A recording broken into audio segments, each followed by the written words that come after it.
আসসালামু আলাইকুম। আমার চ্যানেলে আপনাদের সকলকে স্বাগত।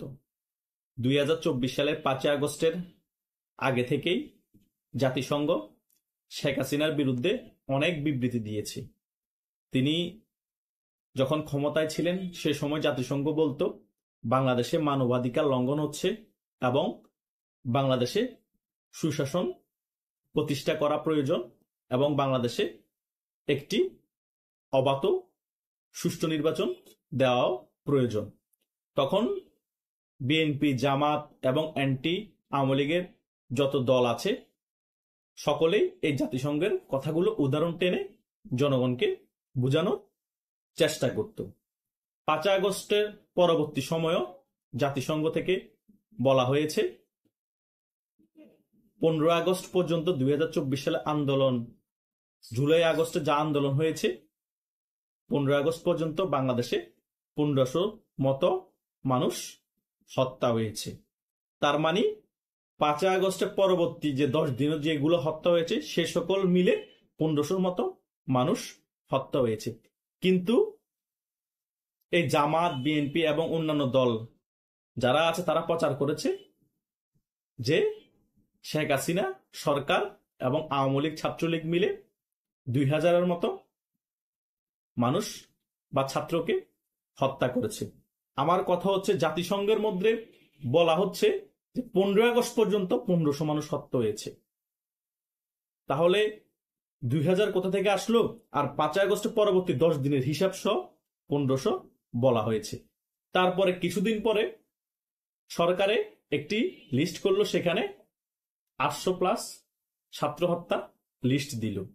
তাহলে ধরা হচ্ছে যদি 900 ছাত্র হত্যা হয় 5ই আগস্ট পর্যন্ত, তাহলে আরো 600 বা 700 থেকে মানুষ হত্যা হয়েছে 5ই আগস্টের পরবর্তী সময়। তাহলে সেগুলো কারা হত্যা করেছে? সেগুলো হত্যা করেছে এই অ্যান্টি আওয়ামী লীগ সেন্টিমেন্টের লোকরা। তাহলে ওই 800 থেকে 900 ছাত্র হত্যার যদি বিচার হয়ে থাকে বাংলাদেশ, আর সেটার কারণে যদি শেখ হাসিনা ফেসিস্ট হয়ে থাকে, গণহত্যাকারী হয়ে থাকে, এবং জাতিসংঘের হিসাব অনুযায়ী ওই 600 থেকে 700 হত্যা যারা করেছে তারা কি? শেখ হাসিনা যদি 800 থেকে ওই 900 হত্যার কারণে, ছাত্র হত্যার কারণে আওয়ামী লীগকে ক্ষমা চেয়ে রাজনীতি করতে হয়, আবার ক্ষমা চাইতে হয়, তাহলে ওই 600 থেকে 700 হত্যা যারা করেছে তাদের কি ক্ষমা চাওয়া প্রয়োজন না? সেটা কি গণহত্যা না? আবার সেই হত্যাগুলোকে জাতিসংঘ বিবৃতি দিচ্ছে যে প্রতিহিংসামূলক হত্যা করা হয়েছে, মানে রাজনৈতিক প্রতিহিংসা। আমার কথা হচ্ছে বাংলাদেশে একটা আইন আছে, বাংলাদেশের আইনের মধ্যে কোথায় লেখা আছে যে রাজনৈতিক প্রতিহিংসার কারণে হত্যা হলে সেটার বিচার হবে না? কোথাও লেখা নেই। তাই প্রতিহিংসামূলক 600 থেকে 700 হত্যা যেমন গণহত্যা, আর সেই সকল হত্যারও তেমন বিচার হওয়া প্রয়োজন। আর কোথায় লেখা আছে আন্দোলনের পরবর্তী সময়ে পুলিশকে গণহত্যা চালাইলে পুলিশ হত্যার বিচার হবে না? সেটারও বিচার হওয়া প্রয়োজন, সেটা প্রতিহিংসামূলক হোক আর যেই মূলক হবে হোক। ওই 700-800 ছাত্র হত্যাকে যেভাবে আমরা সমর্থন করি না, সেটা যেমন গণহত্যা, মানবতা বিরোধী অপরাধ, ওই 500-600-700 মানুষ 5ই আগস্টের পরবর্তী সময় যে হত্যা হয়েছে জাতিসংঘের হিসাব অনুযায়ী সেটাও গণহত্যা, সেটা প্রতিহিংসামূলক হোক আর যেই মূলক হোক।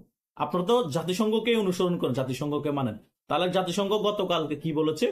আওয়ামী লীগের কার্যক্রম নিষিদ্ধ করা হচ্ছে মানবাধিকার লঙ্ঘন। আগে তো জাতিসংঘের উদাহরণটা টানতেন, জাতিসংঘে এই বলে হিউম্যান রাইটস, এটা বলে। এখন তো হিউম্যান রাইটস তো বলতেছে বাংলাদেশের মধ্যে সুশাসন প্রতিষ্ঠা করতে হবে। বাংলাদেশের মধ্যে সুশাসন চলছে না, বিভিন্ন ধরনের উক্তি যুক্তি দিচ্ছে। জাতিসংঘ আগে বিবৃতি দেয় না, এখন জাতিসংঘ গতকাল যেটা বিবৃতি দিয়েছে সেটা তো ডেইলি আজকের কণ্ঠে পত্রিকার মধ্যে উঠে এসেছে। তাহলে সেটা কি আপনারা মানবেন না? দেশে কি আদৌ সুশাসন আছে?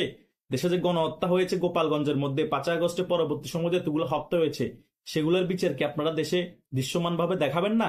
নাকি শুধু 600-700-800 হত্যাকে 2000 হত্যা চালিয়ে শেখ হাসিনার গণহত্যার বিচার করবেন? শেখ হাসিনা ফেসিস্ট সেগুলা বলবেন, আওয়ামী লীগ গণহত্যাকারী, কিন্তু আপনারা গণহত্যা করেছেন 5ই আগস্টের পরবর্তী সময়, সেটার বিচার হবে না। পুলিশকে গণহত্যার বিচার হবে না।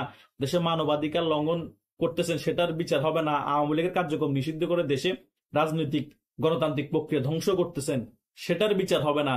আপনারা গণহত্যার কারণে মাপ চাইবেন না, শুধু আওয়ামী লীগে মাপ চাইবে? 1971 সালে কি জামাতে ইসলাম মানবতা বিরোধী কাজ করে নাই? তারা কি গণহত্যার সাপোর্ট দেয় নাই? গণহত্যার সমর্থন করে নাই? করেছে তো।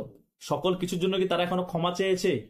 ক্ষমা চায়নি, তবুও দেশে রাজনীতি করতেছে না, ইনিয়ে বিনিয়ে বোঝানোর চেষ্টা করতেছে 71 সালের তাদের যে অবস্থান ছিল সেটা সম্পূর্ণ সঠিক ছিল। বলতেছে না এখন বক্তব্যের মধ্যে, বিভিন্ন টকশোতে দেখতেছেন তো। তাহলে কেউ কারো অপরাধের জন্য ক্ষমা চায় না।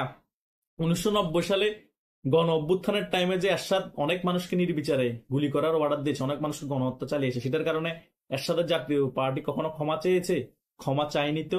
2001 থেকে 2006 সাল পর্যন্ত বিএনপি যে রক্তের হোলি খেলা খেলেছে বাংলাদেশের মধ্যে, সেটার কারণে বিএনপি কি কখনো ক্ষমা চেয়েছে? 21 আগস্টে গ্রেনেড হামলা চালিয়ে এতগুলা মানুষকে রক্তাক্ত করে গণহত্যা চালিয়েছে, কখনো ক্ষমা চেয়েছে বা স্বীকার করেছে?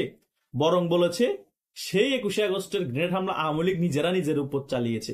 তারা মানে বুঝাতে চেয়েছে, তারা হাস্যকর একটা ব্যাপার, শেখ হাসিনা নিজেকে নিজে মারি ফেলতে চেয়েছে, নিজে নিজে আত্মহত্যা করতে চেয়েছে এবং নিজের দলের নেতা কর্মীকে তিনিই মেরেছে। উনি এখনো ওই গ্রেনেড হামলার ফলে এক কানে কম শুনেন। এটাই তো আমাদের বাংলাদেশের বাস্তবতা। বাংলাদেশে কোন রাজনৈতিক দল গণহত্যা চালায়নি? কোন রাজনৈতিক দলের হাতের মধ্যে রক্তের দাগ নেই? এই ডক্টর ইউনূস 11 মাসে গণহত্যা চালায়নি? কত মানুষ হত্যা হয়েছে? এর 4-5 দিনের হিসাব দেখেন। গলা কাটা লাশ, বিভিন্ন জায়গায় সমুদ্রের মধ্যে লাশ ভেসে আছে, বাসের মধ্যে লাশ, রাস্তার মধ্যে লাশ, জঙ্গলের মধ্যে লাশ, হাত পা কেটে বস্তার মধ্যে গলাবিহীন লাশ, লাশ এক জায়গায়, কল্লা পাওয়া যাচ্ছে আরেক বাসায়। এভাবেই তো চলতেছে দেশের মধ্যে, এটাই তো সংস্কার চলতেছে। সেগুলোর কোনো কথা নাই। তারা নিজেরা এতগুলো হত্যা করেছে, পুলিশ বাইরে হত্যা হয়েছে, সেটা নিয়ে কোনো কথা নাই। 700 ছাত্র নাকি হত্যা করেছে আওয়ামী লীগ, সেটা নিয়ে খুব প্রচারণা, আওয়ামী লীগ ফেসিস্ট গণহত্যাকারী। আর এবার 700 হত্যার মধ্যে দেখা যাবে যে 400 হত্যা আপনারা নিজেরা সংগঠিত করেছেন আন্দোলনের ভিতরে থেকে দেখে, আন্দোলন চাঙ্গা করার জন্য। হয়তো বা 200-300 হত্যা হয়েছে, পুলিশ নিজেদের সেফটির জন্য হয়তো গুলি করেছিল।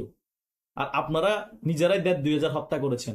ওই 1,500-2,000 হত্যার ভারও এখন মিথ্যা মামলা দিয়ে আওয়ামী লীগের নিরীহ মানুষকে ঢুকিয়ে ফেলতেছেন জেলে। আর যারা সত্যিকার অপরাধী ছিল, ওই হত্যার ইন্ধন দিয়েছে, সে সকল সিনিয়র নেতাদের থেকে টাকা খেয়ে তাদেরকে বিদেশ পালিয়ে যেতে সাহায্য করেছেন। জনগণের এগুলো জানতে হবে।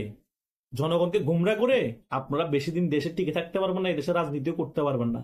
কারণ বাংলাদেশের সাধারণ মানুষ যাতে মাতাল তালে ঠিক, যতই হুজুগে হোক, বাংলাদেশের মানুষ একবার ভুল করে, 2বার ভুল করে, 3য়বার ভুল করে না। সকল কিছু তারা যাচাই বাছাই করা শুরু করে পরবর্তীতে। এখন সেটা চলছে। বাংলাদেশের মানুষ সোচ্চার হয়ে গিয়েছে। আপনাদের ব্রেন ওয়াশ এখন কাজ হবে না।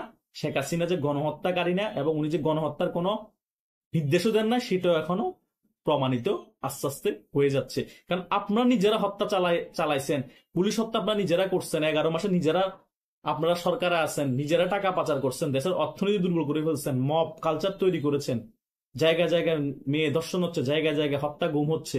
ওগুলোর হত্যার বিচার নাই, গোপালগঞ্জে গণহত্যার বিচার নাই। আর আপনারা আসছেন শেখ হাসিনার বিচার করতে, আওয়ামী লীগের বিচার করতে। আওয়ামী লীগ স্বৈরাচারী দল, ফেসিস্ট দল। নিজেরা স্বৈরাচারী হয়ে, নিজেরা ফেসিস্ট হয়ে, নিজেরা গণহত্যাকারী হয়ে সরকারে বসে আছেন। আদালতের বিচার ব্যবস্থা ধ্বংস করে দিচ্ছেন। আদালতের মধ্যে মব কালচার আপনারা সৃষ্টি করে ফেলছেন। আপনারা ঘরে বাহিরে সকল জায়গায় এখন মব কালচার সৃষ্টি করে ফেলছেন। মব ক্রেসি আপনারা একটা শব্দ নতুন ভাবে আমরা জনগণের মনে ঢুকিয়ে দিয়েছেন। সেটাকে আবার বলতেছেন প্রেশার গ্রুপ। বাটপাড়িরা জায়গা পান না। দোষ শুধু ওই আওয়ামী লীগের, যত দোষ নন্দ দোষ, মানে বিচার মানে তাল গাছ আমার।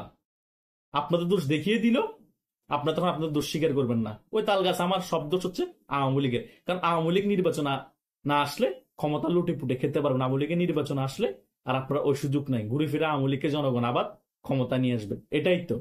তাই এই সকল বিষয় জনগণ বুঝার পরে যদি বোকার মতো চুপচাপ হয়ে বসে থাকে, তাহলে এই জাতির কোনোদিনও উন্নতি সাধন হবে না। আর এই জাতি আরো ধ্বংসের দিকেই চলে যাবে। তাই আমাদের সোচ্চার হওয়া প্রয়োজন। আর বাস্তবতা কি, আমি আমার এই ছোট্ট সংক্ষেপের ভিডিওতে আপনাদের কাছে উল্লেখ করেছি। ডিসিশন আপনাদের, আপনারা কি করবেন আগামীতে। ধন্যবাদ সকলকে।